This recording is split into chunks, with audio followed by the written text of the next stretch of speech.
I knew all along. I never finished my video series on this Wards Dobro that I restored. I finished it, although I don't even know. We're in the middle of the pandemic still, and time is very liquid.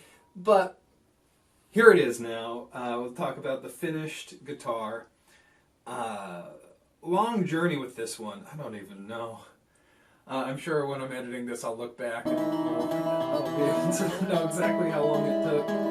But anyway, I'm very pleased with the way it came out. I mean, it's got strange things about it, but nothing about the way it plays is strange. It was such a bizarre group of problems, and I'm really pleased with the way it came out.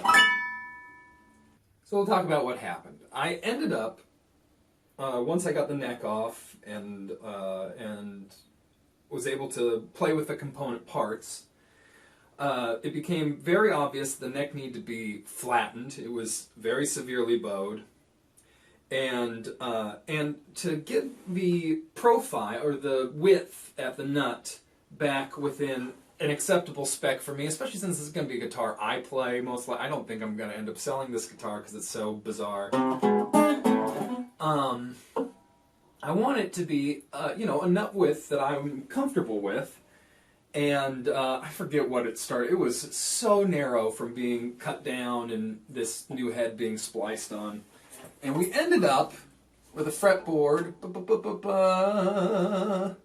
that's somewhere around 1 7/8 wide, just shy of 1 7/8, which is really comfortable for me. I'd even like a little bit wider, quite honestly, but that's a really good width for me. And the neck feels great now. I did a little light reshaping to this neck since, you know, here we were already messing with things. I made it really nice. I'll do some close-ups of how the because what I ended up doing is I took a piece of cherry, a thin, what was actually going to be a guitar side, a cherry guitar side. And after I leveled the neck, I laminated on this piece of cherry to get, because once it's leveled, we've lost some of the material here, and no longer does the neck join right at the surface of the guitar. And in fact, for this guitar, the geometry was so screwed up, I kind of even wanted maybe it to be slightly, ever so slightly proud of the top, just so I could get a nice wedge in under the fingerboard, which I ended up doing. So, glued this piece of cherry onto the neck, flattened that again, set the neck angle, and glued on the fretboard. And what I did is I sort of stair-stepped the pieces so they get wider and wider, and then I was able to contour them in and effectively widen the neck, which was a little cockamamie way of going about it, but it worked. It worked really well, actually, and no longer is there terrible, terrible asymmetry. You can see the head is still kind of at a jaunty angle. If you look at it, it's like, it's clear that something happened, but it feels really, really good.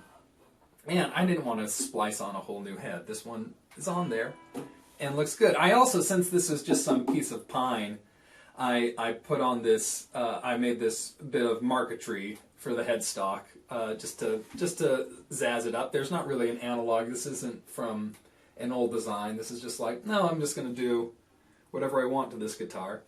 And it sounds really, really good. The other thing is I replaced the spider, because the spider inside was broken, of course.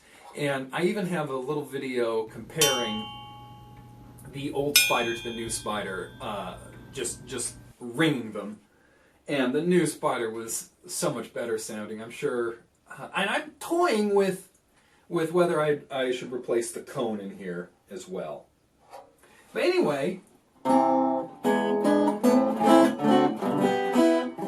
that's this little Wards Regal made resonator guitar from the 30s, all back to being a Spanish style guitar like it would have started out with, and less mangled and mutilated, or more depending on your perspective, but really cool nonetheless.